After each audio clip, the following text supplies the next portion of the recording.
So we were talking about CBD. Yeah. Speaking of an oversaturated market, I think I've probably tried, I don't know, probably 20 CBD products or something like that. Yeah. And I'm sure most of them are decent. Yeah.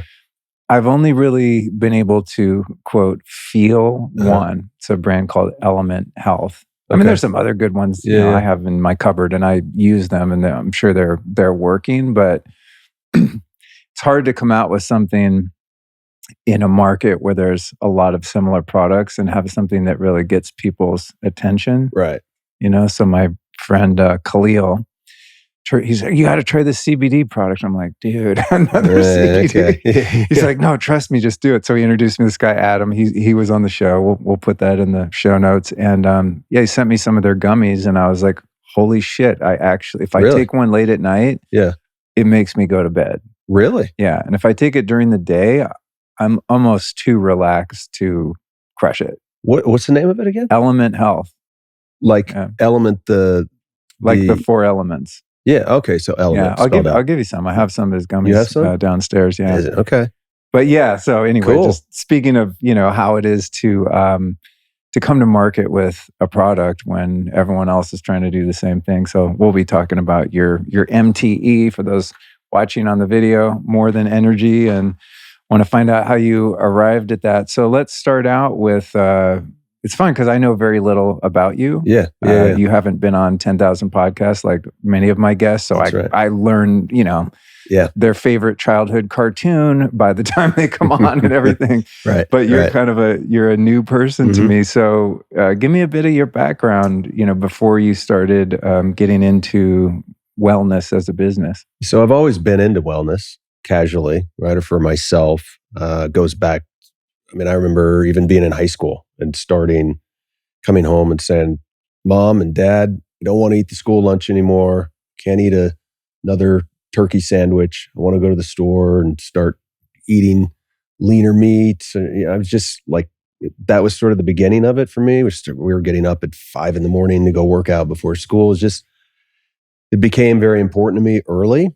And that carried on through school and college. And then I moved to DC to get into finance, moved from there to New York, became an entrepreneur in a shipping company, did that for almost 2 decades. What were you shipping? So we did personal effects. So ironically, anything other than ocean. So it was all air over land. And the personal effects were usually luggage, skis, golf clubs.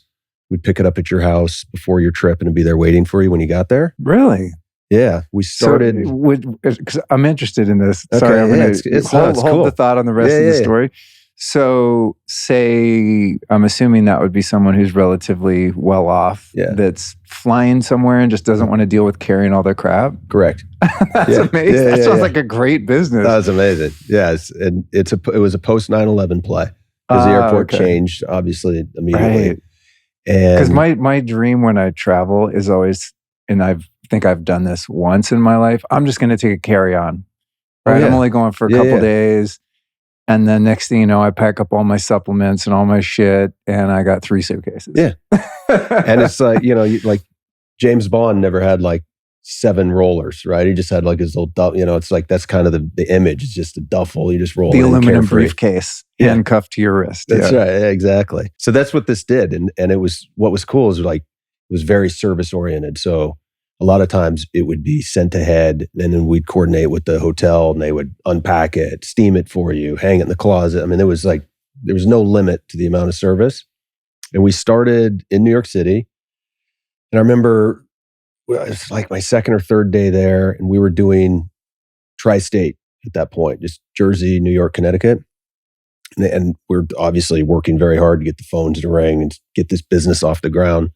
And the first call we got, somebody, I just heard one of my guys who answered the phone, he answered a bunch of questions. He's like, no, I'm sorry, we don't service North Carolina, and hung up. And I was like, wait, what happened?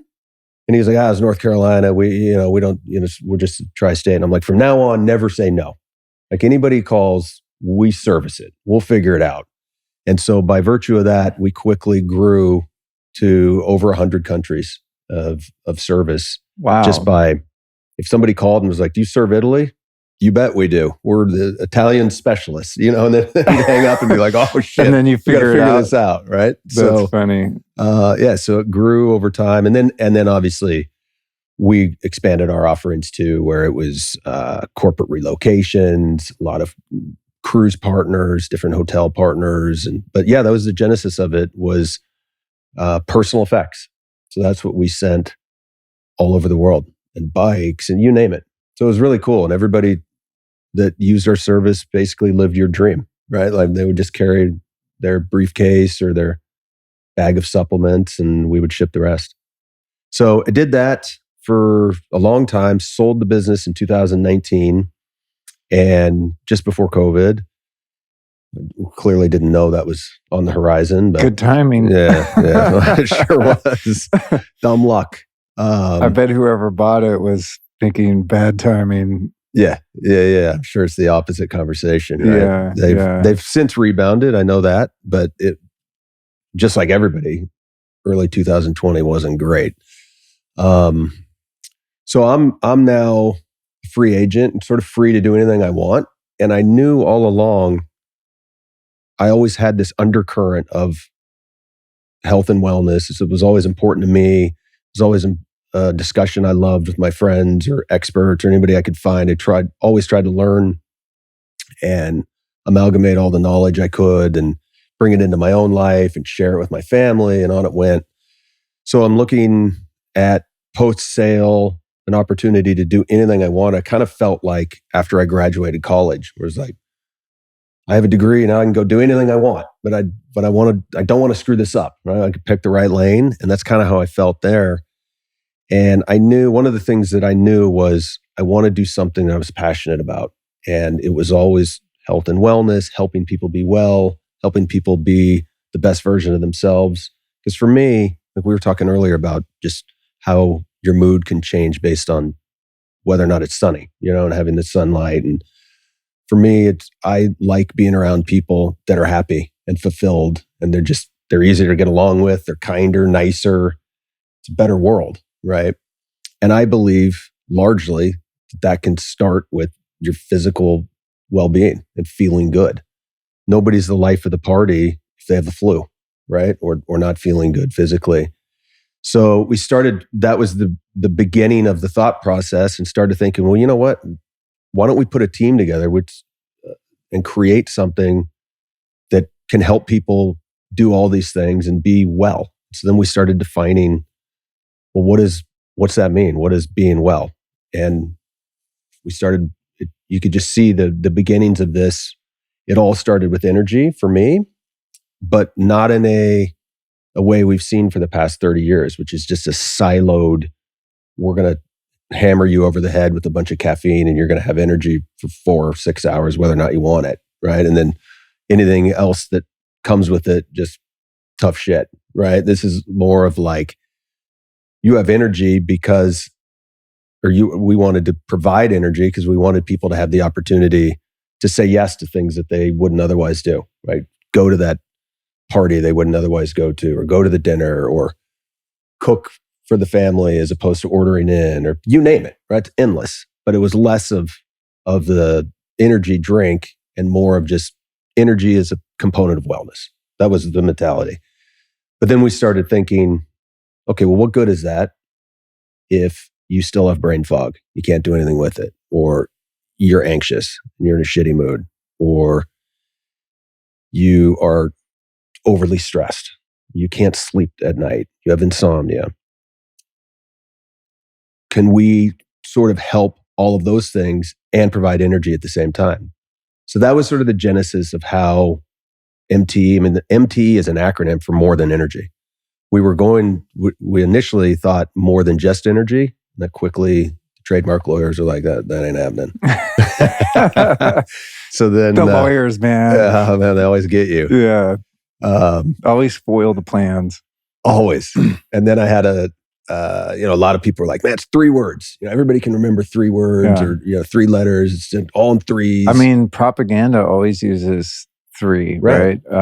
Build back better, 6 feet apart, wear a mask. We've heard a lot of the three-word slogans over the past few years. There's got to be something to it. There is. I saw some, probably a TikTok, like all the great conspiracies that are short and easy to digest. But I saw something about that in propaganda. There's some rationale behind the 3-word statements. There's something about it that sticks with humans.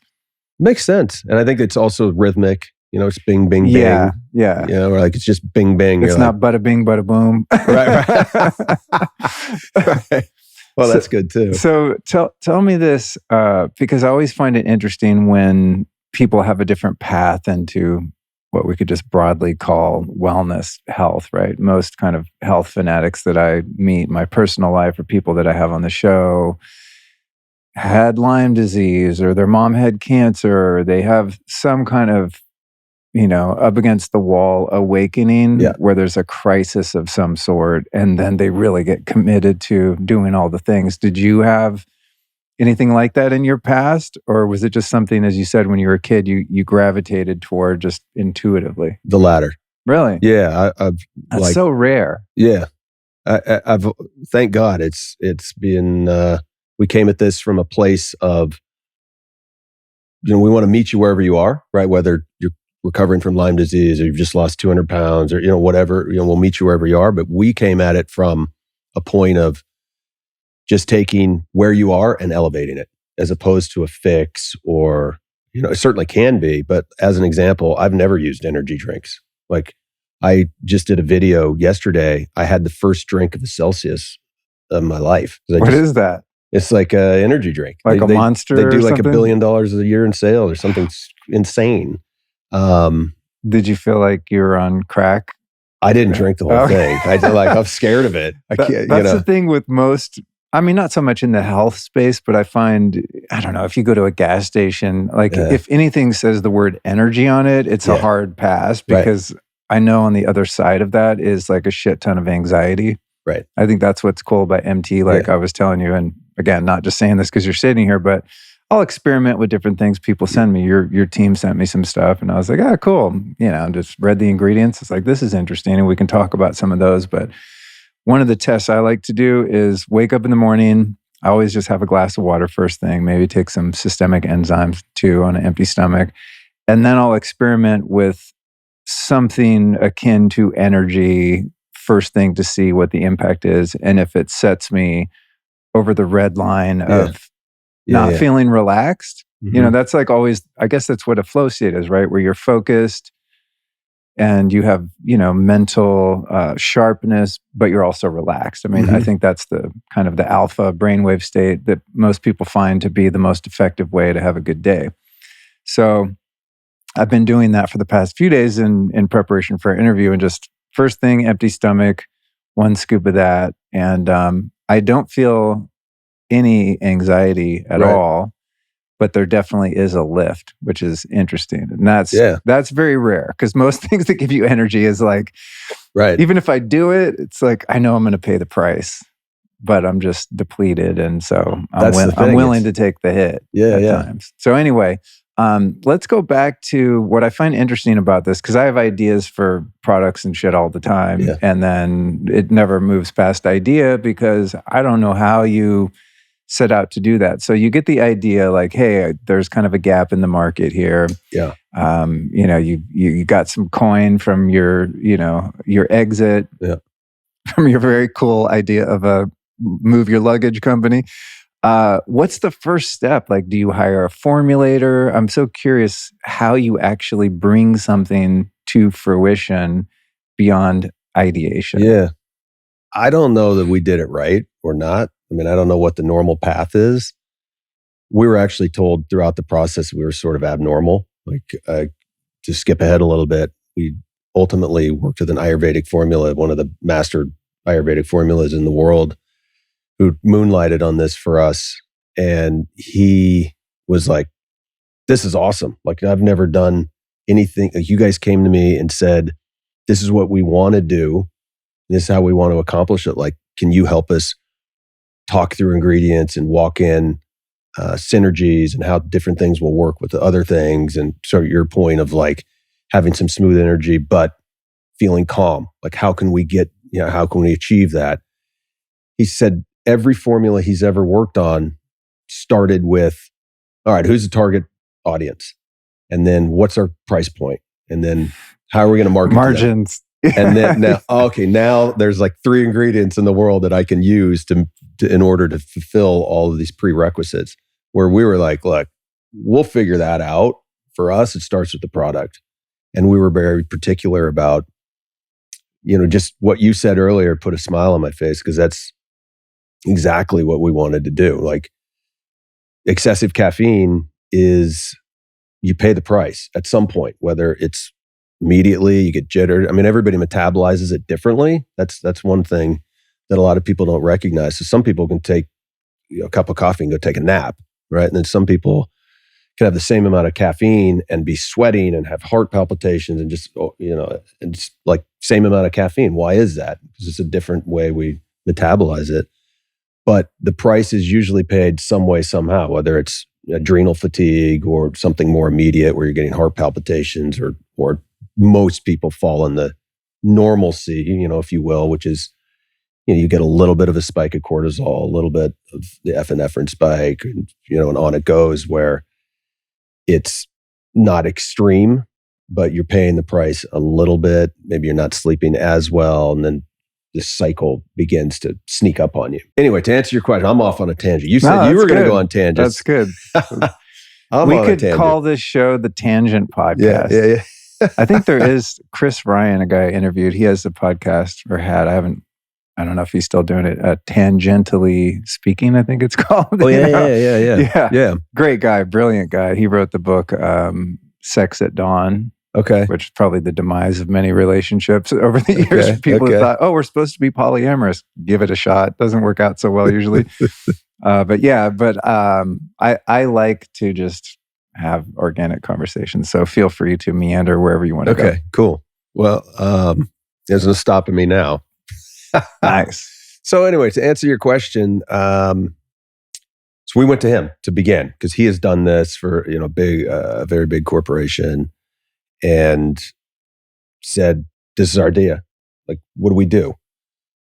He armed us with a ton of knowledge, a ton of conversations, and then we felt really good about the formula and its efficacy and what it could achieve and how it was going to achieve it and its longevity. And the most important thing for us was it's something we could take every day ourselves. I mean, we're not a nameless, faceless company or this is like, I built this for me and my friends and my family, and then and on it goes. That's why it tastes a little natural. There's no sucralose. All these things are very important to me. Wherever you fall on the fake sugar spectrum of it's fine or it could ruin your life, for me is a non-starter.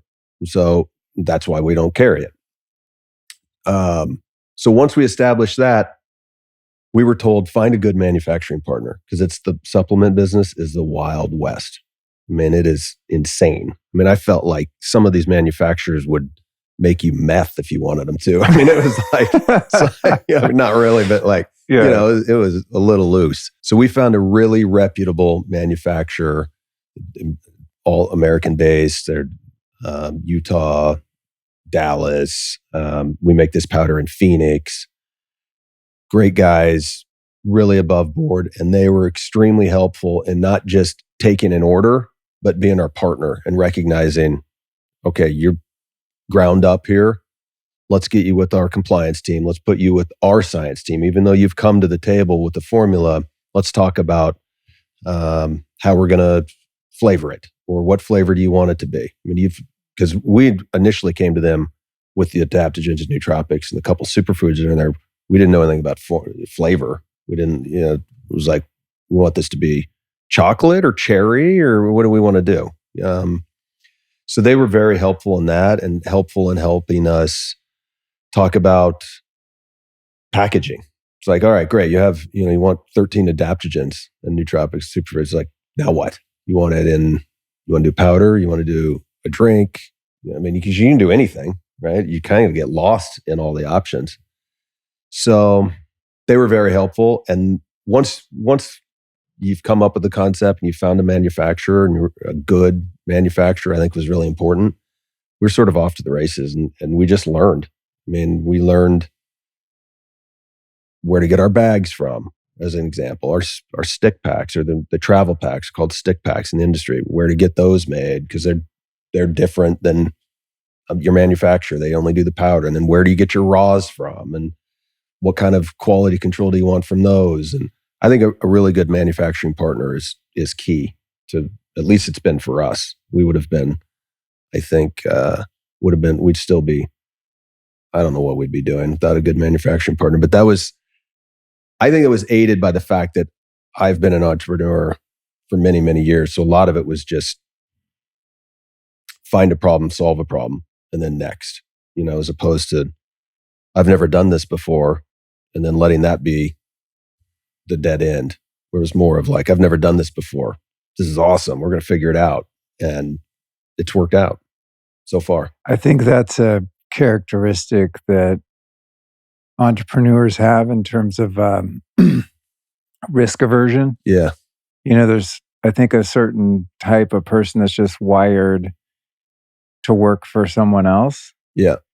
And I think many times those people look at entrepreneurs and they go, oh man, they're so lucky. It's like they built this thing and I'm over here helping someone else build a thing, but it's a totally different venture to actually do the thing where all of the risks are on you. Like you could have formulated something that tastes like shit and nobody wants it, or it doesn't work like you hoped it would, and there goes all the money and time that you put into it.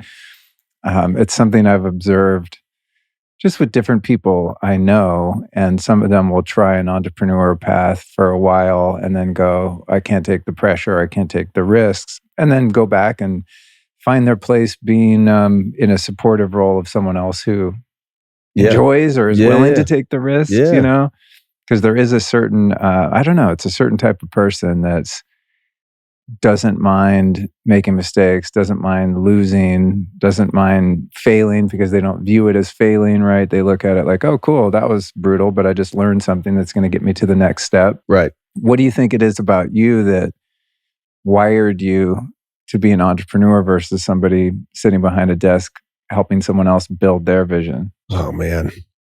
I read a book the other day. One of the takeaways is it said, an entrepreneur isn't really a title, it's a state of mind. And I think I got that.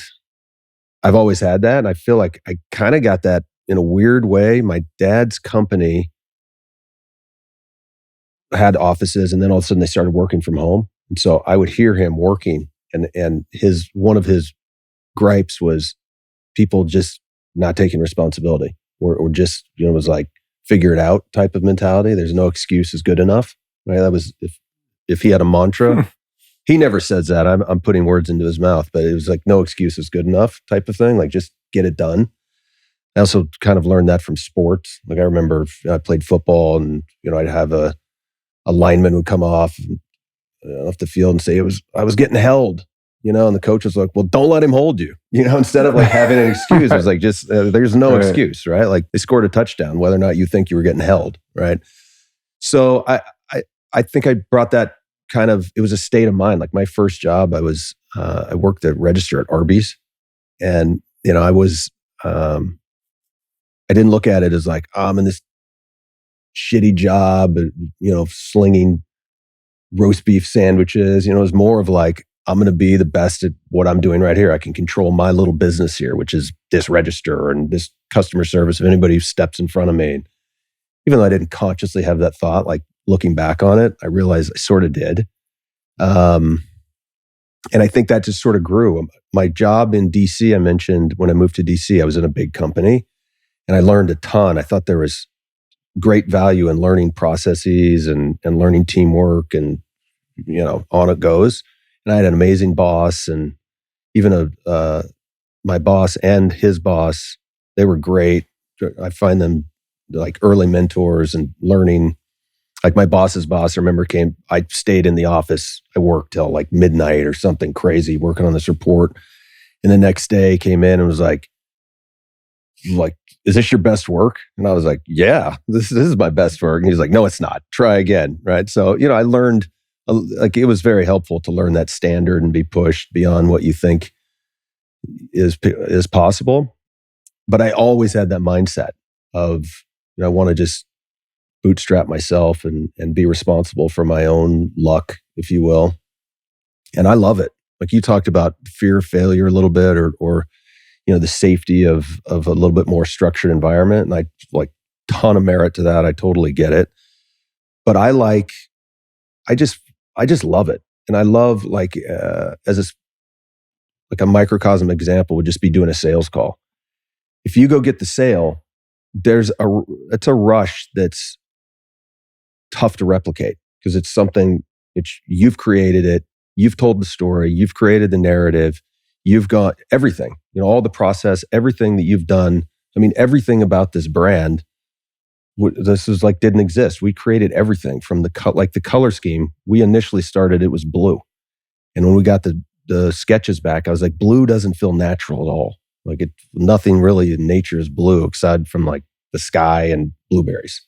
Just doesn't scream natural and good for you to me. And I have an orange tree in the back, and I've always been struck by how oranges are green until the very last minute, and all the leaves are bright green, obviously. And I just went out to pick an orange as I was sort of contemplating this, and I was like, "That's nature. That's beautiful." Right? The contrast, and they make themselves bright orange so they can be eaten and ensure their reproduction. So that's why we're orange and green. Like, so just knowing all that, but then knowing you're going to have some failure, but it's a learning opportunity. Like, I went to a store the other day and we talked to them, and they chose not to carry MTE. And I said, okay, no problem. This is an opportunity for me to learn. What can we do better? And it turned out it had nothing to do with us, had to do with them. They're shrinking the wellness section and yada, yada, yada, going in a different direction as a store. But other times in past lives, and I'm sure in the future it will happen, well, you get to learn. If you go to 100, if you have 100 people tell you no and 30 of them give you the same reason, that's obviously an opportunity to fix and get better. And so the next 30 people are going to tell you yes, because you fixed it. So that's sort of an entrepreneurial mindset for me, I think. Problem solving, looking at things as an opportunity as opposed to, my friend tells a story all the time where he's like, you can't be in a boat and look over and say, there's a hole in your side of the boat. Like, fix it, right? Like, that's funny. So I kind of feel like that's what it's like to be an entrepreneur. It's like, you're all in it together. So anyway, that makes a lot of sense, I think, to me, because there's higher risk, right? When it's your thing, and you're ultimately responsible for either the success of the venture or the failure as the founder, creator, whatever. But you also get to savor the reward of the successes in a different way. Like you're describing, hey, I had this idea. We had an idea for what we wanted to achieve. And then the colors, from the orange tree and all this. It's like when something does hit, there's so much more satisfaction in it, at least for me, than if someone else has an idea, manifest a creative idea into the world and to market, and then I'm assisting them in achieving their vision. Like, I don't have the risk, but I also don't have the same level of reward if it's not my baby, right? It's like, you can be a great babysitter, but you're never going to be as good of a babysitter as you would be a parent, right? Right. There's less risk and less reward. It's kind of a scale. Yeah, I like that. I've never heard that before. It just came to me. Thanks, God, for the great idea. But yeah, I love teasing apart these things, because I guess there's just, I just like knowing what makes people tick. Yeah. And looking, too, at, you mentioned your dad, being kind of a self-made guy, running his own thing. And I have noticed a trend too in my family line, and friends of mine. Most of my friends are entrepreneurs of some sort too. It seems to be more common that someone kind of has no choice but to take the entrepreneurial route if one or more of their parents did that too. Like my dad I don't even know if he's ever had a job, just like created stuff. Okay, cool. And both my brothers are the same way. We've, I think early in life, like you working at Arby's, I mean, we had jobs and just like, this is not happening. Right. I cannot have a job. I just going to the same place every day at the same time with the same people, doing something someone else tells me to do. Right. The safety and security and kind of the certainty of that is not enough of a payoff to make up for the monotony.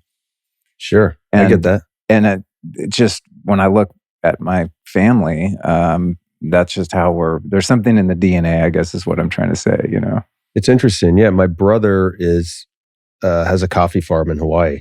Kind of cool. Yeah, it's super cool. He was like, when I was in New York, we were like grinding, working 30 hours a day, just out of control. And my brother's just, in Hawaii on his farm, just living the dream. And I was like, man, who is winning right now? Right. That sounds pretty good to me right now, actually. Oh, it's totally What epic. island is he on? He's on the Big Island. Oh, okay, cool. Yeah. On the Kona side? Mm-hmm. Yeah. Captain Cook. Oh, So okay. not right by Kona, but okay. I think it's like 45 minutes. That's such a cool island. I went there once for about 2 weeks. It was like probably over 20 years ago. Yeah. Went to a colonic retreat there. Really? Yeah. And called Angel Farms. I think it's still there. And it was one of the first trips I ever took by myself. Yeah. You always go with homies or a girlfriend or something. And Right. it was kind of a little, I don't know, a healing trip. So I went on my own and rented a little beater car, and just during the day we'd go do our sessions, and then you could just drive around and be back the next morning. So I just explored that whole island, and it was so interesting in that it, I think, has, if I'm not mistaken, every climate in the world on one island, right? Yeah. So it's like you go to the Kona side, it's very arid and desert-like, and then there's kind of another spot's very jungle, and another one's like eucalyptus, looks like Australia or something. It's like you just drive around and you're in every possible climate. And snow. Yeah, snow. You can drive up to the peak where the observatory is, and it's a really, really cool place. I've always wanted to go spend more time there. I'm embarrassed to admit I've never been to see him. I've been to Hawaii. Oh man. It's just. I can't believe your kids haven't bugged you. Let's go see your uncle. They have for sure. Sure. I can't believe you haven't caved under the pressure of kids knowing there's a relative with a farm in Hawaii. No, I'm like, when I say I'm embarrassed to admit, that's not hyperbole. Like, I truly am embarrassed we haven't gone, but we're going to. I think the plan is actually to go this year.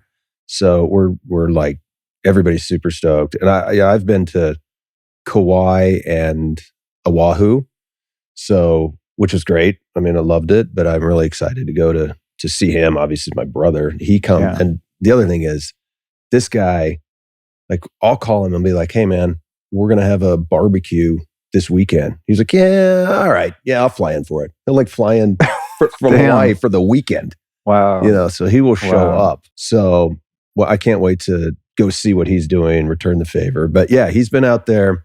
We're off on, again, I think that's the theme. We're off on a tangent, but he's an entrepreneur in that way. Right. So I don't know what that says. I don't know what that says about the lineage, but I think it's a certain mindset. And I like it. Like, I was thinking, as you were talking about, I think it was 2008 when the market sort of crashed and all hell was breaking loose. And I just remember, like, we had to lay off half our staff. We lost half our sales basically overnight. I mean, it's like most of the country. I mean, it's pretty significant at that time. And I just remember thinking, man, this sucks, obviously, but I'm so happy I'm able to steer the ship through this instead of being reliant upon someone else and nervous as to whether or not I was going to be one of those people that gets let go, or, the well-being of the business. What type of foundation has the business been built on it goes. So I was like, in a more micro sense of being able in control when things go good or bad. That's like, maybe at the root of this, I'm just a control freak. I relate to that. Well, it's more risk, but more reward. I think it kind of depends on your value system. I mean, over the past, 4 years, just watching the split in society and that polarity of like, there's this type of person and that type of person, and people have kind of had to choose sides. Yeah. Something I've observed in a similar way is there seems to be a type of person that, and maybe this actually does kind of bleed over into the risk aversion, element of entrepreneurship, where you're like willing to lose everything to have that freedom. You kind of have one class of person that values truth over comfort, right? Yeah. And so willing to do inner work, willing to face things about the human experience that are really uncomfortable and painful because there's some dark shit out there. And then you have people that really value certainty and safety and security. And those are the people that kind of put their horse race blinders on and just don't want to look at anything uncomfortable, in the world or in their personal life. And I used to being a person who errs more on the side of give me the truth no matter how bad it hurts. I was kind of judgmental on the people that are more in the sheepish follower type of mindset. And I don't like being judgmental because who am I to judge anyone? And then I started to see that I think it's really kind of innate that some people tend to value that certainty and security more, and they can't really help it that they're wired that way. Right. Just as someone who places a really high value on truth and freedom, they didn't choose to be that way. You're just born that way, right? Or maybe some of it's nurture, some of it's nature, but whatever the case is, by the time you're an adult, it seems most people are kind of wired predominantly one way or another. Not that we're all not unique, obviously. Yeah. But it's helped me kind of understand myself and go, wow, okay, well, just because I happen to be instilled with this kind of value system doesn't make me better than the person who just wants to follow orders and listen to their TV and keep me safe no matter what, even if it means surrendering my freedom. Yeah, sure. Because I'm kind of, how could you give up your freedom and encourage the rest of us to do so, you idiot, But it's like, no, they don't care about freedom. They care about feeling safe and secure. And you can't really fault them for that. I mean, I guess you can fault them if they're, like in Nazi Germany, many people turning in their neighbors, right? And kind of infringing on other people's rights in a really massive way because they felt scared. So there is a line, I think, at some point where, you're harming other people as a result of your need to feel safe. And we definitely saw that in the past 4 years. But I think there's just some things are just inherently wired into us. I think that's really interesting. And I don't disagree at all. I think about just very simple examples, just preventative medicine, like going to the doctor and just like, can be uncomfortable to find out that you have a problem. It's like, I feel fine. I don't need to go and I don't need to poke the bear, but to going and learning, look, if you do have a problem, like nuclear example, would you rather find cancer in stage 1 or stage 4? Right? Like that's very uncomfortable thinking about that in any capacity, but you're better off, right? And I mean, obviously that's a really nuclear example in that sense, but I like, it's an interesting mindset. I think it does come back to mindset though, because there's no training. It wasn't like I go speak at some schools sometimes to entrepreneurial programs or classes, and I always talk about it's a mindset, right? I don't think you can go get a degree and then all of a sudden just declare yourself an entrepreneur, right? I mean, I'm sure you can work into it. You can work at anything to become something. So maybe somebody can sort of will their way into it, but at some point you have to have some of those inherent properties present, right? I think. Yeah, you do. So take me back to, again, I love just learning how things work, and also for the benefit of anyone listening that has an idea for something, whether it's wellness related or not. I find it just interesting, the different steps along the way. So going back to the manufacturing process and all that. So So you thought, okay, there's a need here in the market because there's a need that you had, right? You want a product, for example, that'll give you energy without giving you the jitters, and maybe also be anti-anxiety at the same time as giving you energy, which is a cool idea, right? And then you start working with formulators and discovering these nootropics and Ayurvedic herbs and adaptogens and things like that. What I'm always curious about is how to create a product that has solid efficacy that you actually notice and can derive benefits from, but doesn't taste like shit. Because a lot of the things that really move the needle in terms of just different substances in the world, these alkaloids and things tend to be really bitter and crappy tasting. So I always find it interesting, like, how did someone arrive at something that has either a neutral taste or even a pleasant taste? Like, I think your stuff tastes great. I don't even notice it. I'm not like, ooh, this is hard to get down. Right. Whereas some of the stuff that I take, a normal person would never, ever drink it. Like, my wife won't touch most of the drinks I make because they're so disgusting. Yeah. But I'm not doing it for taste. I'm just doing it for effect. So how do you get the effect and not sacrifice taste where no one's going to buy your stuff? I think that's the marriage, right? I mean, you're clearly not ever going to be able to please everybody, right? I mean, there's the example I always think of is there are people that don't like chocolate ice cream. I mean, there are things that psychos. Exactly. But they're out there, right? Are they? That's, yeah. No, I get it. So we started toying with it. We started, we were talking earlier, we started with a shot, and a shot, it was a liquid. And when any of these alkaloids sit in water, they're raw and exposed, right? And it was very, very bitter, very bitter. And I'm like you, I'll drink anything in the name of pursuing wellness and bettering myself. But I quickly learned that most people are not like that, like the general, right? Like, so, and I felt like there's an opportunity to make this much better without compromising any of the ideals and beliefs we have. Hence the move to powder. So we're able to wrap the really bitter parts of this, the alkaloids from green tea that are extremely bitter. We're able to wrap those in lipids to help protect the taste buds from the really, really bitter part. Oh. It's still very, my wife likes to say, you taste the nootropics and the goodness of the powder. So it doesn't, we didn't add sucralose, so there's not 50 grams of sugar, nothing like that would make it taste like candy, which is weird. We used to say like gas station energy drinks or taste like candy. And now you see some brands that are literally partnered with candy to flavor it. Right. We're like, oh my God. It's like liquid Skittles.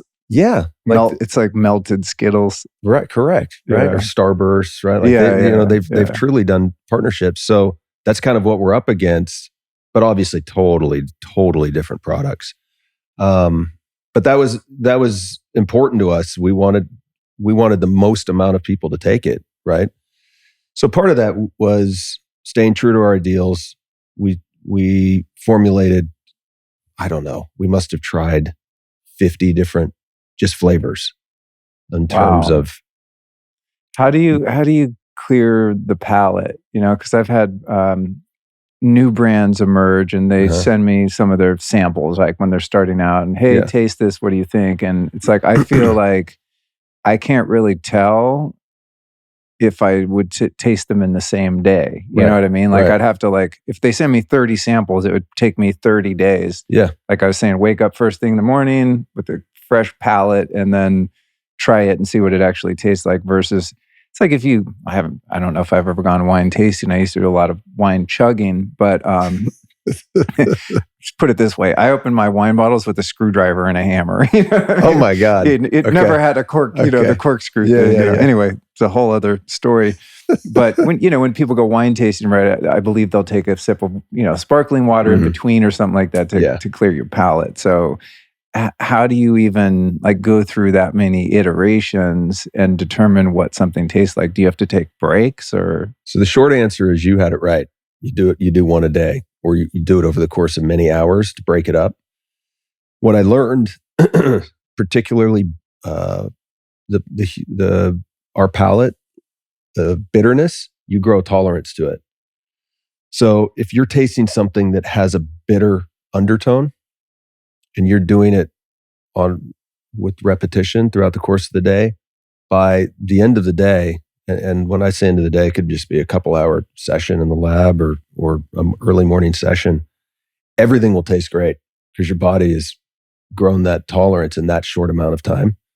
So like, this tastes great. There's no bitterness to this at all. Like, we'll come in tomorrow and just sign off and this will be all good. Then you come in tomorrow and you're like, where's the stuff we tried yesterday? You know, right. They're like, that is the stuff you tried yesterday. Oh, right. So it's a weird thing. You grow a tolerance to bitterness that ebbs and flows same day, but also over time. So it got to the point where we're doing one a day. That's how we did it at the end. We just we'd have them lined up. And so it slows the process down, obviously. Did you have to get a hotel down the street from the lab and just wait it out until you got the right taste? We did that. And then luckily, initially, one of the labs was in Dallas. So I used to go stay with my parents. It was a cool excuse to go see them. And then we started doing it over FedEx. So they would FedEx me a week's worth. Okay. And so then you could just do it at home and try one a day. And so, and like not acclimate to the bitter. Right. And we go to the lab and they kind of have an idea of, okay, this is what's important to you. These are what are non-starters. You guys want it fruit forward in flavor and as opposed to like chocolate or, on it goes. And then we're able to just sort of do it. But it took a lot of time. I bet. Yeah. And then tell me more about the lipid encapsulation so that your taste buds aren't getting hit with that bitter. Yeah. Does that do anything for absorption of those nutrients like a liposomal encapsulation would do, or is it only for taste? No, it's both.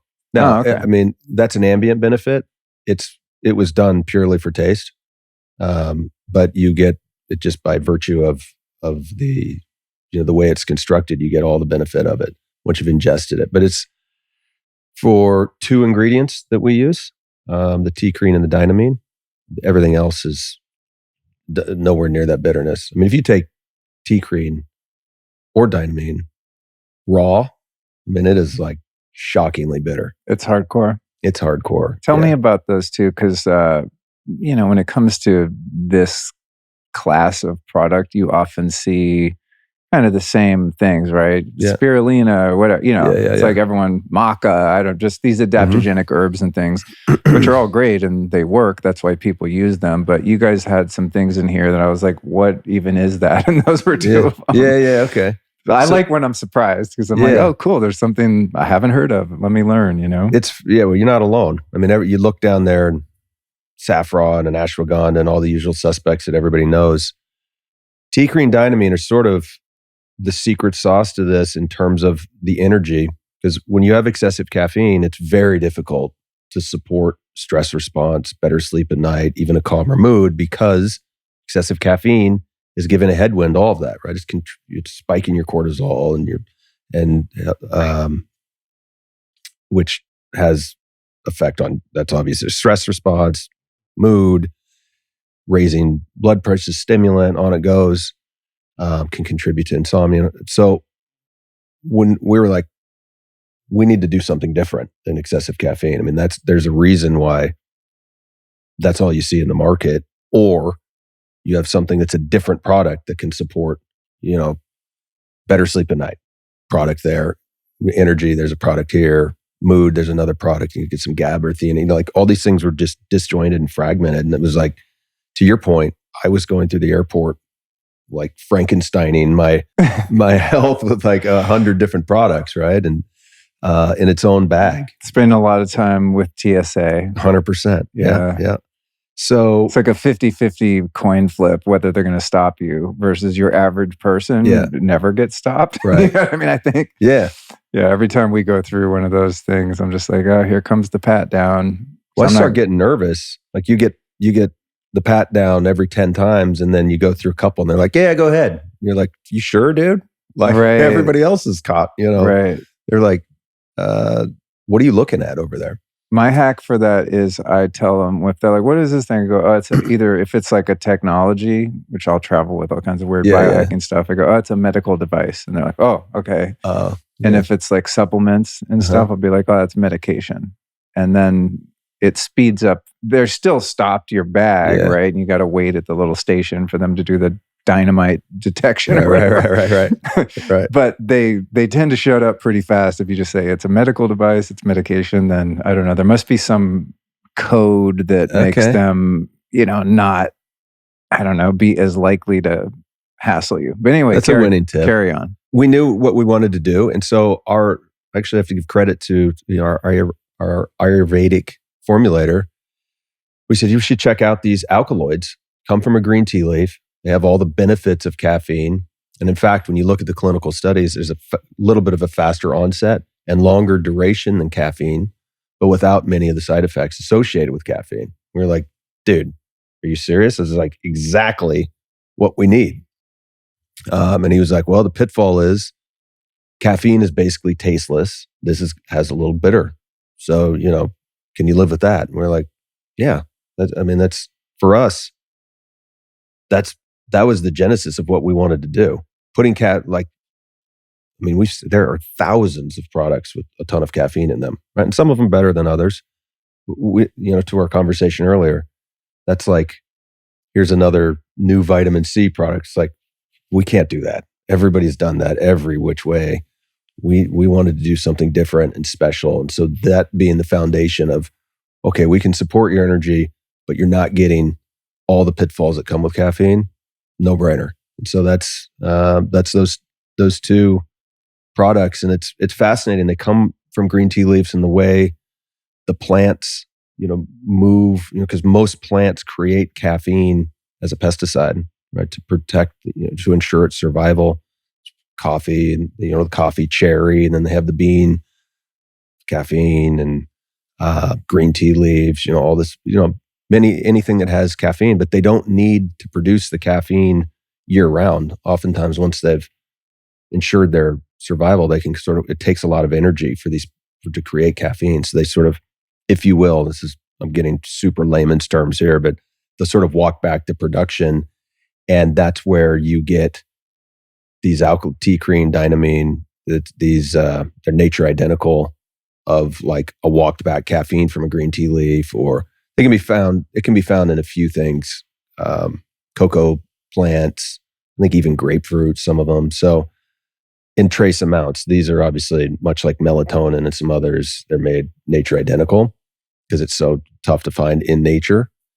And that was the foundation of what we do. And it's been amazing because you get, and then its mechanism of how it works is a little bit different too, right? It's more of a reward system energy, and it helps increase your dopamine, so you feel a motivational calm energy, which is sort of what you alluded to. Yeah. Totally different than anything in the market. So you're like, I was talking to somebody the other day at dinner, and they had never taken anything like this, and they're like, well, is it like, they were a little nervous about it. I could just sense it. And I was like, look, this is not like I took the on switch and now like, when does this end? Right? It's not that journey. It's very subtle. I've had some people tell me as they've reordered, they've written us in and said, we love the fact that we don't even really know we've took it until it wears off. And then we're like, oh man, I was having a great day. I was dialed in. I felt great. I was in a good mood. And then I realized it's just sort of drifted away, right? As opposed to like a tidal wave of stimulant, just hammer you with it and then fall off a cliff, which is a total, very rigid and very abrupt. We were like, we want to be the opposite of that. So if you're someone that's prone to anxiety, which I would say I would be more prone to anxiety than depression on the ends of that scale, but also like to feel motivated and energized. It's a real gamble, like with stuff that is stimulating because of what you just described. It's like, oh, I'm feeling really good. I'm crushing. I'm getting stuff done. And then it's like, when it wears off, then the cascade that comes after the anxiety that has been induced is kind of a depressed feeling, right? Because it's the waveform is kind of so sharp. Yeah, that's right. And I think that's the sweet spot many of us are trying to find is kind of like a more, gentle wave of energy and relaxation, which is really hard to do. Totally. But that's interesting about the plants. I find it just nature is so fascinating, right? How these plants have these defense mechanisms, like plants that have nicotine, kind of the same way, tobacco and whatnot. And then the oxalates, raspberries and kale and spinach and things. That's it's right. Like they have their own built-in insecticide. And then we eat them. And it causes us problems if we eat enough of it, Right. And the same could be said for something like caffeine, right? If you're sensitive to it. Another weird thing, actually I want to mention, you were talking about how different people have different rates of metabolism for caffeine. Yeah. That's definitely true in my observation. And of course, there's science to support that. But something that's interesting too is that it seems as though an individual's ability to metabolize caffeine also changes over time. Like I used to be, caffeine didn't bother me at all. I could drink a coffee and 5 o'clock, 6 o'clock, sleep great. I don't know if it's because I'm older or what is happening, but some days I'll have a coffee and I'll think that I'll be fine, and then I'm not. It's just like I get like sweaty. In what and way? Just, it doesn't agree with me. Today I had one because I was hella tired. Yesterday I broke my toe, as I was telling you earlier, so I'm kind of just having a weird moment. And so my wife made a coffee today, and I was like, all right, let me really think about this because I knew we were having this conversation. I didn't want to be psychotic. And I'm like, no, I think I'm tired enough today that a coffee will just be baseline. And that's what it's been. I feel fine. I don't feel anxious or anything. But for example, if I came out of the gate this morning with a great night's sleep and had a lot of natural energy and then have a coffee, I would probably be bombed later on. That's what it's all about, right? It's a stimulant hammer, whether or not you need it.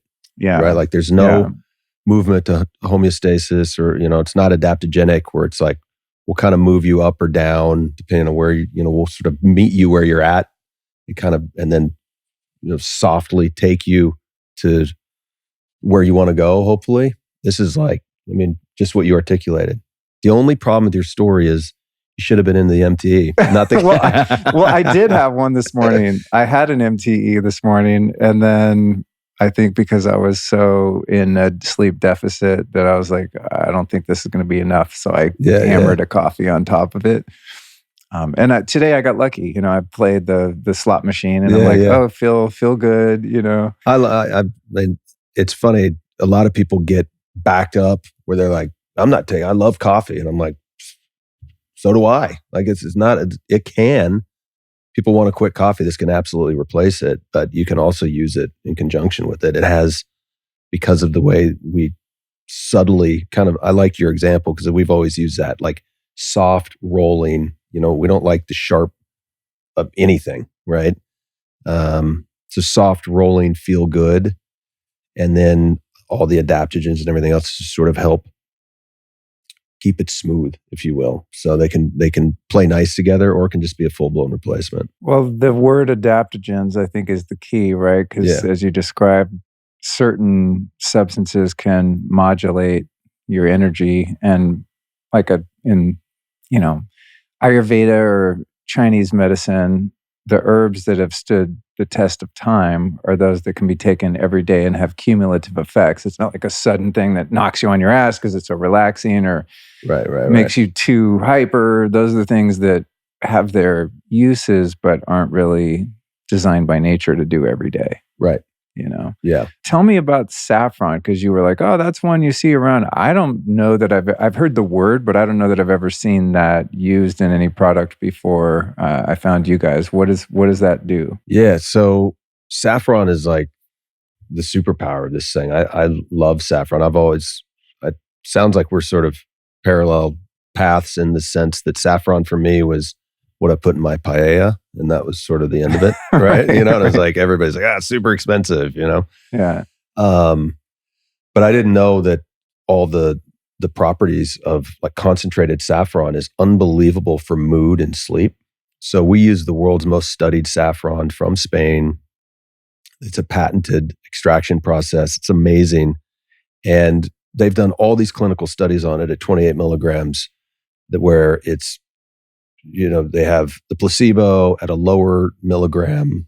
I can't remember if it's 16 or 22, and then 28. And you can see it clearly. The placebo has have a little bit of a placebo effect. Then the higher dose is sort of mid-range, and then the 28 milligrams is the greatest effect across all of these studies for lowering anger and confusion, increasing vigor, just all these things related to mood. It just blew me away when I saw it. And then I was like, we need that, and we need it in 28 milligrams, like 100%. Like none of this, we'll just put saffron in, how much does it cost? It was like, we're putting 28 milligrams in, and we'll figure it out later. And then they did sleep studies on it too. It helped over the, real sleep studies, double-blind, controlled, randomized, the whole thing, healthy adults, where they're getting faster onset of REM, waking up, less restfulness, waking up more rested, all these, and again, 28 milligrams. And I believe this is over 30 days of use, to your point. You don't just take one day of MTE and all of a sudden you're sleeping like a baby and in a great mood, right? It's like, that's the beauty of it. You do feel a little on the promotion of energy and some of the things we do during the day. Because that was one of the things we were really adamant about, is not having something where it's like, hey, just take it for 6 years and you feel good, call us in 6 years. Like, we wanted there to be some immediate effect, but also accumulation and long term. Saffron really leads the charge on that because of its way it really supports mood and sleep support. So it's an incredible product. We love it, and we use it. Look, one of the things we're really proud of with this is, I didn't know this. I didn't know any of this till I, entrepreneured myself into the field. Is there's a lot. It's the Wild West, as I mentioned earlier. Like, some people could put saffron in their product and just say, "Yeah, with saffron, it's great for mood," but knowing behind the scenes, it's very expensive. So they'll put like 1 milligram in and hide it in a blend. So you're not getting any of its efficacy or any. They might as well not even put it in there. It's clearly a marketing ploy. But to my comments earlier, I built this first for me. So if there's not 28 milligrams of saffron in here, I'm cheating myself, right? And then everybody else who's taking it. So I don't know. I talk about saffron all day. Like, I love it. It's an incredible product, and it's all of the clinicals that come from it. It's amazing. And it's by far the most expensive product in there too. So, well, you raise a good point with a lot of products in the supplement, especially the powders, kind of, right? Mm-hmm. Is I'll look at the ingredient deck and there's like 75 ingredients, but the dose is like a teaspoon. Right. You're like, I'm no math genius, but I'm kind of thinking, what's the clinical effective dose of said thing, maca, ashwagandha, whatever? I'm like, there's no way there's enough of that in a single serving to mean anything. So I'm always thinking, why don't you knock it back to like 13 ingredients or whatever, and give me the amount that's actually going to move the needle. Yeah. And no offense, I'm sure people are doing their best, and I always give brands the benefit of the doubt, but that to me is always a little suspect. I think I started noticing that with some of the green powders back in the day. I mean, going back 20 years, the health food store would have like 2 or 3 of those green powder products. And then it, kind of trended. And then you have companies coming out with a little jar with those 75 ingredients. And you're like, you can't be getting really what you're looking for if you try to put so many in. And maybe some of them just don't know any better, and some of them are probably like, "Ooh, this is the hot thing. Let's put chlorella in there because it's trending right now, and we'll just put a little bit so we can add it to the ingredient deck, but not enough of it where it actually does anything." I think there's a lot of that. Yeah. I don't know. I'm with you. I try to give everybody the benefit of the doubt, like assume good intent, but I think there's some people twisting their mustaches in the corner too. You know what I mean? So it's interesting. Another thing that was important to us is, while there's clearly a need for it, and this is not a disparagement of the industry at all in the least, But we didn't want to create a product where we're sort of replacing what you could get in a proper diet, right? Like multivitamins and things like that. Like I've always fascinated with the origin of multivitamins came from the war. When people were malnourished and couldn't eat properly. They're in trenches it's war. So the multivitamin was born of that. And now we sort of, many years later, I think as a society, we have the opposite problem. We're too fed. We eat too much. Like the last thing we need is a multivitamin, right? Like theoretically, what we really need to do is like, with all those meals, I was just talking to a friend of mine on the way here. And he was like, yeah, I'm trying to eat right, but I get a little hungry. And I'm like, run to the first place that's serving food. Like I'm, going to drop dead if I don't eat every 4 hours. And that's kind of how we are, right? Like I'm a little hungry, I got to eat right now. So, for me, a multivitamin or like a greens powder that's effectively a multivitamin where they'll just soup it up and throw some gut health and things like that in there. They have their place. I mean, they're like, I get it.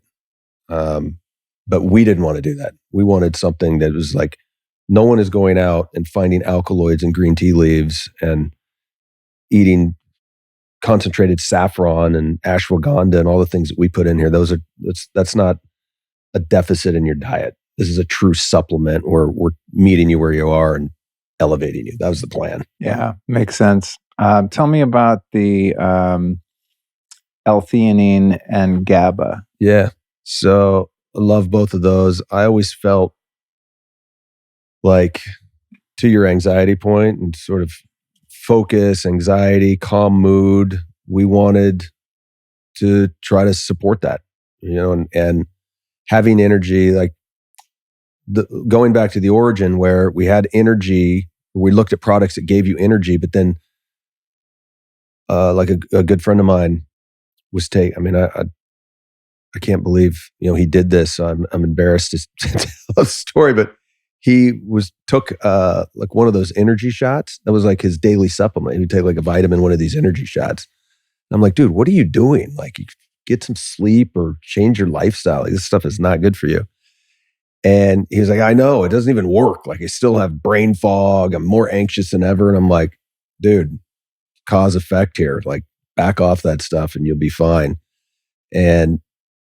But the light bulb went off. And I remember, I always think back to that conversation where it was like, we want this to make people feel calm and good also. And so theanine obviously I love L-theanine. Like, one of the neat things about it is it's why you don't get jitters from green tea. Green tea has caffeine, oftentimes as much as coffee, but there's no L-theanine in coffee, of course. So as we've discussed, whereas tea, a lot of people find it calming, right? Even caffeinated tea, that's the L-theanine. So I love that. And then GABA, I find, works really well with L-theanine and the way they work and give a calming effect. That was very important to me. I love that. I'm a little high strung. So adding that in there, and we think it's like a perfect complement. And it's really to the, along with the saffron and the ashwagandha and some others, it contributes to the mood for me. Because if you're wired or anxious, it's, to me, that is like the opposite of a good, happy-go-lucky mood. Yeah. Right? Yeah.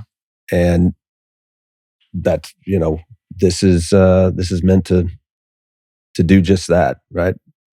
Not be wired, be happy-go-lucky, be in a good mood. So that's why we put those two in there, and we love them. Awesome.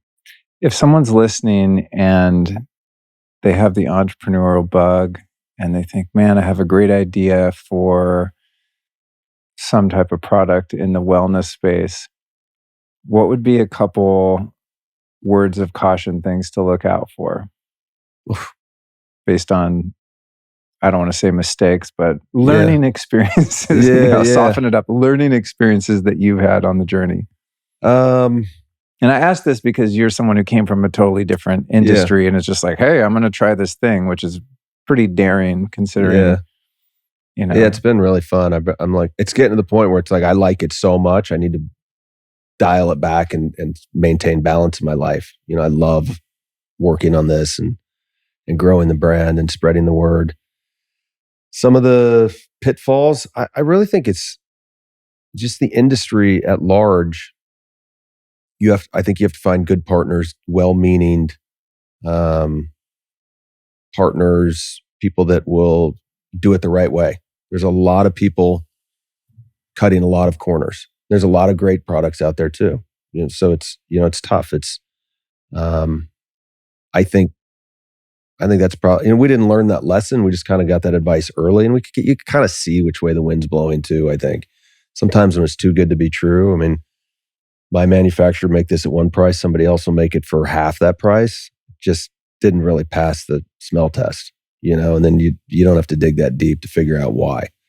So things like that, I think were really important to us. But that speaks to our ethos of really, this is a homegrown product that we built for us. That's important. The other thing that we've learned that I think is interesting is just in terms of telling the story. As you create a product that's disruptive, we consider this a disruptor to the energy drink market, or sort of a new product where we marry the intersection of wellness and energy, depending on the narrative, is you have to educate people. Because a lot of times people need to be able to see themselves using it and understand. They look at this and they're like, MTE, that means nothing to them. Of course, I've never heard of it. It's like, we talked about the threes, but this is not like AT&T, right? This is not like, we just started. People are like, MTE, what is that? It means nothing to them. So then you're like, well, it's adaptogens and nootropics. Okay, what does that mean? Right. So really being able in a position to educate in a succinct way that has validation and trust and meaning to people, which sounds very easy to just rolls off the tongue here as I sit here with you, but doing it in a meaningful way at scale has to be very thoughtful. Otherwise, it can get away from you very quickly. Where do you see you and your company going next? What's the big dream? Or are you just focused on doing one thing and doing it well? Probably that.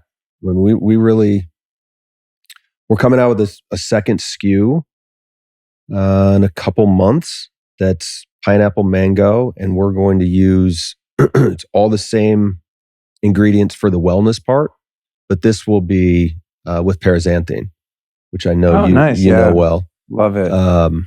So it's like the good part of caffeine. Yeah, that's right. So whereas this is sort of, again, I'm in layman's terms here. So like all the biochemists out there, like don't start writing in and yelling at me. But this is where the T-cream and dynamine sort of are the plants metabolizing caffeine into. This, again, not a perfect analogy. And paraxanthine is truly humans metabolizing caffeine. It's a downstream metabolite of caffeine. I know you know that.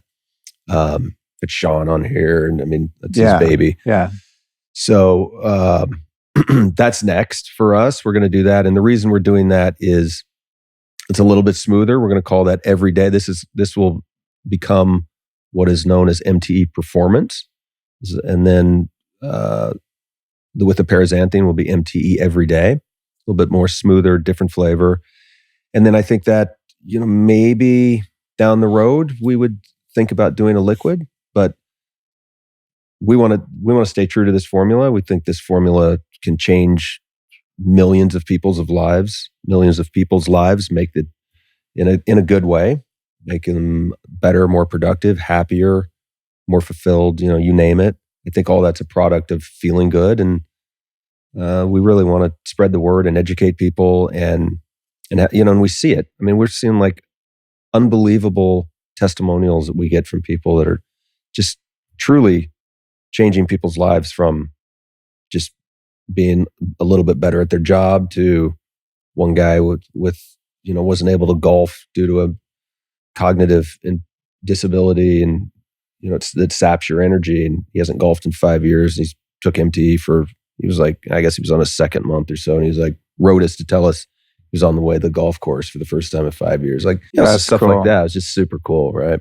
Yeah, it is. I love getting those messages from people because when you're in the grind and you're in the dark days that are inherent to any venture, you think, why am I doing this? Yeah. Right? Then you get one of those messages. I get them all the time from people hearing someone like you on the show. Oh my God, I tried MTE because I heard Jeff talk about it or whatever it is. And then it's like, okay, cool. I'm going to do another podcast this week then because it's reaching people. Without that feedback, I don't know. You don't really know if you're hitting the mark or not.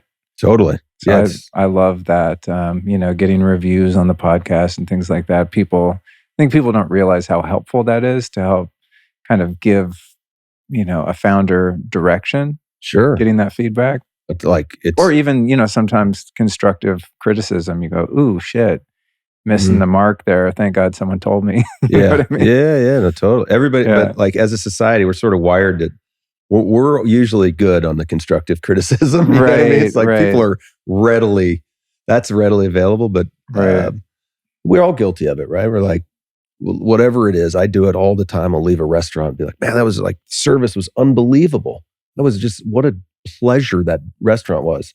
I don't run home to write a review. Right. It's just like, you're just like, oh, it was amazing. But I think the emotion of like anger, frustration, whatever, leads people to action. They're like, I got to do something. Like, get someone on Yelp writing like a 10 paragraph diatribe on exactly right. Why this place sucked in every minute detail. Right. Way. Exactly. It's like the old adage you're angry, like write an email and don't hit send. Just go to bed and chill out. But nobody does that on Yelp, of course. Yeah. So you're right. Anytime we get constructive or positive constructive criticism, obviously helps us grow, and we talked about that earlier. Otherwise you just, and you can see it too with some of your friends and people who they just want to give you tailwind, and then you're like, dude, I need to hear it from you, or else I'm never going to learn. But getting the positive feedback too, because sometimes you're like, you're not sure. You're starting to, you don't know, all signs are pointing to things are good, but then you hear you've changed this guy's life in a way, and you're like, oh my God, it was like even more meaningful than we could have ever imagined. Which is now you're like, I'm never going to stop. You're just so excited, and that's really rewarding. Awesome, man. All right. Well, I forgot to mention this earlier, but if you guys want to check out the show notes for anything we've talked about, go to lukestory.com/Boyd. And for those of you that want to try MTE, you can go here, getmte.com/Luke. And it looks like if you just click the order button, you automatically get 20% off your first order. That's right. Thank you for that. And thank you for making it easy. Sometimes like all these links and codes, I'm like, how do people even follow this? Because I can't even keep track. But everything that we talked about will be in the show notes at lukestory.com/Boyd, including the link to MTE. So last question for you here, my friend. Who have been 3 teachers or teachings that have influenced your life that you'd like to share with us? 3 teachings or teachers. Well, I think the first one is my dad, we talked about earlier, and just learning, I don't know, he's going to get a kick out of this. He probably doesn't even know I took this away from it, or it's not like he was running around the house saying, no excuse is good enough, right? But it's just, that was my interpretation of it. And I always thought that was pretty valuable. My first boss in DC, who I talked about also earlier, I found that his communication skills and his ability to stay organized and on task and focus was just overwhelming, and overwhelming to the good. It was just something that, these are, rather than getting philosophical teachings and things like that, I'm sort of going into like practical, real world, real life. And the third one, that's a good question. For the third one, I would say my wife.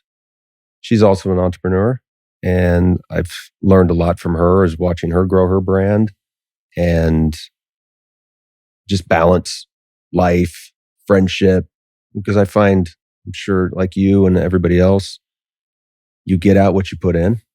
And that's true of everything, from your relationship with your parents, your relationship with your siblings, your friends, your work, on it goes, your health, your wellness.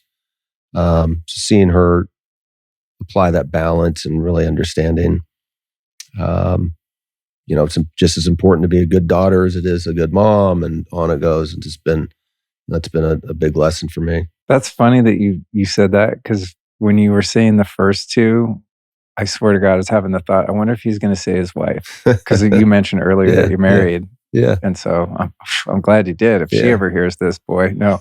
What's your wife's company? What does she do? Let's give her a plug. Well, she sold it in 2019 too. Okay. She started the Laundress, which is you can look it up, but she sold it to Unilever, and now she's doing a jewelry company called Rondel, Rondel. It's inspired by her grandma's charm collection. Oh, cool. It's very cool. Yeah. So they have really cool stuff. So you can look that up too. It's rondeljewelry.com. Cool. We'll like keep it in the family and plug Epic. that. We'll put it in the show notes too. That's funny that you guys both exited a company in the same year. Same year. Yeah. Same year. And then, both of us were like, all right, well, we don't have to be here anymore. Like in terms of work. Yeah. Let's go chase the sun. Move to Miami and. Cool. Yeah. So were either or both of you tempted to just like go blow all the money you made selling those companies and not reserve any to build something new? Yeah, it's always a struggle. Yeah, because I sold a company last year and it wasn't a life-changing amount of money. So I didn't have that kind of temptation where oh cool, let's go buy a jet or something. But right. But the money was gone real quick. Yeah. Put it that way. It's pretty shocking. Definitely burned a hole in my pocket. Yeah. Well, And I already had a thing going that didn't, like, I don't really need capital to do what I do at this current iteration of my career, But I bet there are some people out there that exit companies and don't really think about the future. And they're just like, cool, let's live large. And then that runs out and they go, oh shit, what am I going to do now? Yeah, I'm sure that happens for sure. Or they do think about the future, but then they bust, on a couple times, or, that's, you see it all. I mean, that was always in the back of my mind. It was like, look, we had some success. Like now I'm going to start this and starting back over, so I started, that was one of the things I really wanted to do is when I started it like ground up. There's no assistants and, big offices and all the trappings that go with a successful business. As you get bigger and bigger, we're like square one. We do it ourselves. I do, I send all the emails. I'm like, if you go to the website and you happen to be watching this, you'll see my ugly mug even on, I'm like our model from sometimes, like to the detriment of the brand. You're the product model too. Yeah. So, we started, we went to ground and we're building back up, which is all like thrilling. Well, that's smart. I mean, you see a lot of startups in different industries, and they rent the big office, hire a bunch of people, hire a CEO for a bunch of money, et cetera. And then if it flies and they're able to scale, they have the infrastructure. But sometimes I observe people put a lot of capital and energy into the foundation, and then it doesn't fly. That kind of sucks, It's big time. Or it scales faster than they're able to keep up with, Or that. But that's, it's probably rare. Yeah. More of them probably peter out. I remember years ago, speaking of, and then we'll wrap it up, I promise. But you were talking about 2008, and it's funny because I started a business. It was called School of Style. It was a fashion school, the one that I exited last year. Yeah. And I started it in November 2008. Okay. Which was like right in the middle of that recession. But I never watched the news or anything, so I had no idea it was a recession. I'm like, I'm going to start my own company, Oh, cool. And I think I got lucky, but also never was able to scale it to where, an exit was super meaningful. But sometimes ignorance can really help your success because you're not afraid of failing. Right. Yeah. If someone would have told me, dude, we're in the middle of a major recession right now, I might have, hit the brakes a little bit on it, but I was like excited, full steam ahead, because I literally just didn't know any better. You were zigging when everybody else was zagging. Apparently so.